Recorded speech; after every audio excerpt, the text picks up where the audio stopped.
अरे मालिक साहब आ गए, अपने बेटे के एडमिशन के लिए पैसे मांग लेती हूँ। साहब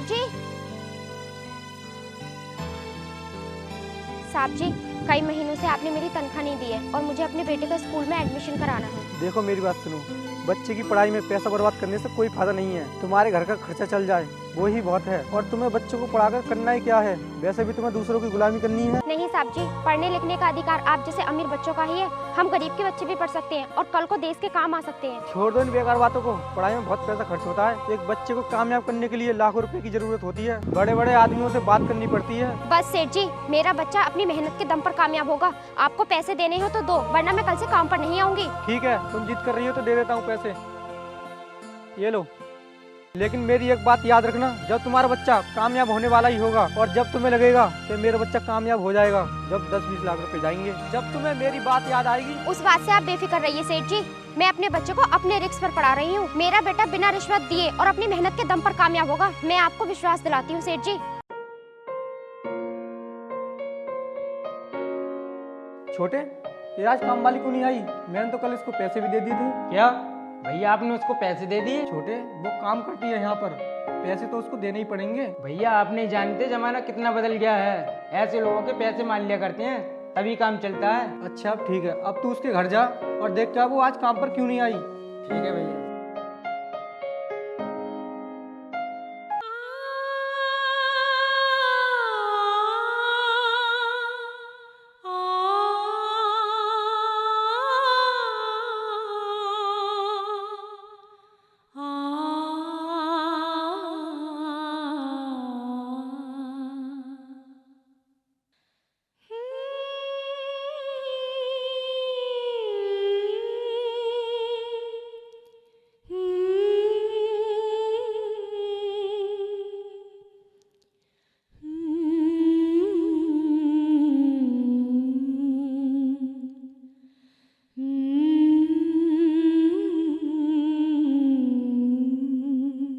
ओए, आज काम पर क्यों नहीं आई? साहब, मैं अपने बेटे का आज स्कूल में एडमिशन कराने गई थी और इसके लिए नई किताबें भी खरीदी, इसलिए मुझे आज टाइम नहीं मिला आने का। हमारे पैरों में रहने वाली गरीब औरत, तूने इसको पढ़ाने की सोची भी कैसे?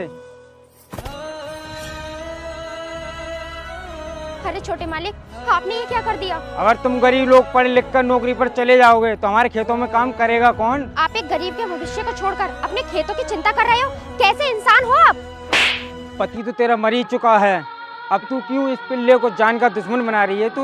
अरे तो तुम क्या चाहते हो? गरीब हमेशा गरीब ही रहे, जब वो कुछ करेगा तभी तो दुनिया में कुछ कर पाएगा। मालिक, आप मुझे चाहे कितना भी मार लीजिए, ना ही तो आप मेरी आवाज को दबा सकते हैं और ना ही मेरे इरादे। हाँ, अगर तू इसको कुछ सिखाना चाहती है तो खेतों में काम करना सिखा, ताकि हमारे खेतों में आगे चलकर कुछ काम करे। नहीं, मेरा बेटा पढ़ लिख कर तुम जैसे सोच रखने वाले आदमियों को सबक सिखाएगा, गरीबों को तुम्हारी गुलामी से मुक्त कराकर उन्हें जीना सिखाएगा। आवाज नीचे, और हाँ, अपनी आवाज दबाकर और गर्दन झुकाकर कल से काम पर आ जाना।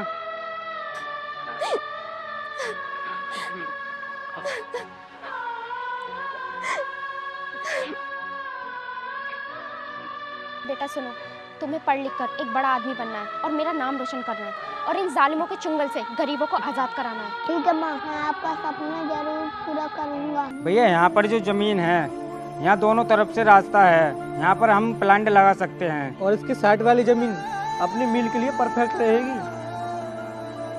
मालिक, उस खेत का काम तो खत्म हो गया, अब क्या मुझे दूसरे खेत का काम करना है? वो सब तो ठीक है, लेकिन तू आज इतनी लेट क्यों आई है? मालिक, मेरा बेटा पढ़ने के लिए शहर गया है, मैं उसे ही छोड़ने गई थी, पर मैं क्या करूं, गाड़ी लेट हो गई। क्या मेरे मना करने के बाद भी तूने अपने बच्चे को पढ़ने के लिए शहर भेज दिया? क्यों, मैंने इसमें गलत ही क्या कर दिया?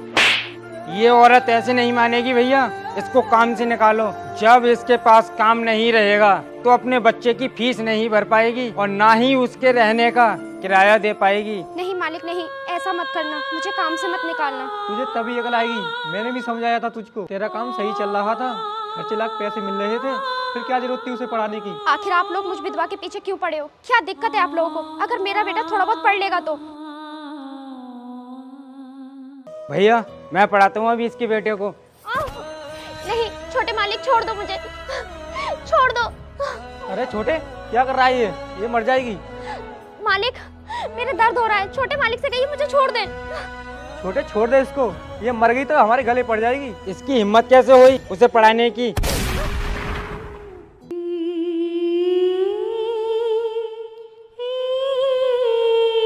छोटे, ये क्या किया तूने?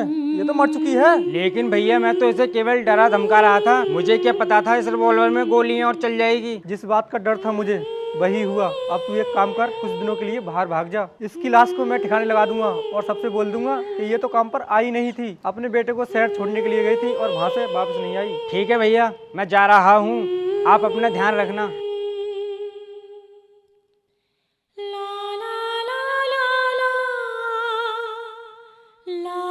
सर आपने मुझे क्यों बुलाया? हाँ बेटे, 1 महीने हो गया, अभी तेरी मम्मी ने फीस के पैसे नहीं भिजवाए और ना ही तेरी मम्मी ने फोन करके तेरी कोई खबर लिया। मेरी मम्मी किसी परेशान में होंगी। यही तो मैं सोच रहा हूँ, पहले वो हर तीसरे दिन कॉल कर लिया करती थी तेरे बारे में। सर आप एक बार फोन करके पूछिए वो कहाँ है। ठीक है बेटे, अभी पूछता हूँ।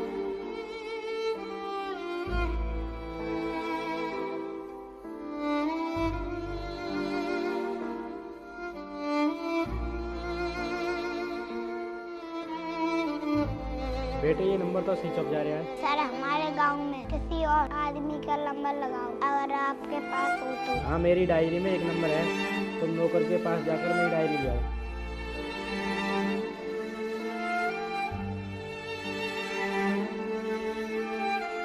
क्या आप ये क्या कह रहे हैं?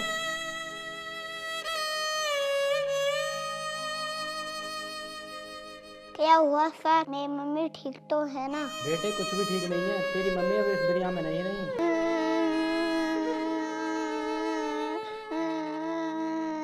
सर मेरी आगे की पढ़ाई कैसे होगी? तू चिंता मत कर बेटे, अभी मैं हूँ ना, मैं तुझे पढ़ाऊंगा और तेरी मम्मी का सपना पूरा करूंगा। तू रोना बंद कर, अपने कमरे में जा, अपनी पढ़ाई कर, जो होना था वो हो गया।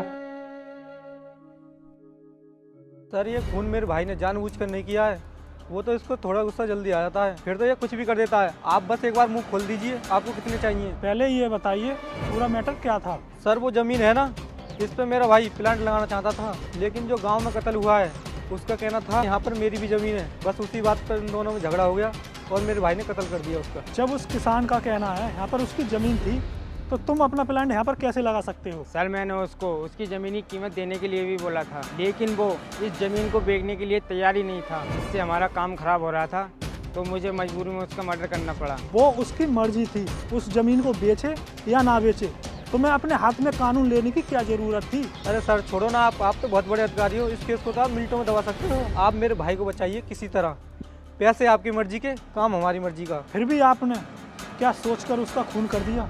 मैं आपसे वादा करता हूँ मैं तुम्हें कुछ नहीं होने दूंगा। सर मैंने अपने भाई के भरोसे उसका खून कर दिया। क्या भाई के भरोसे?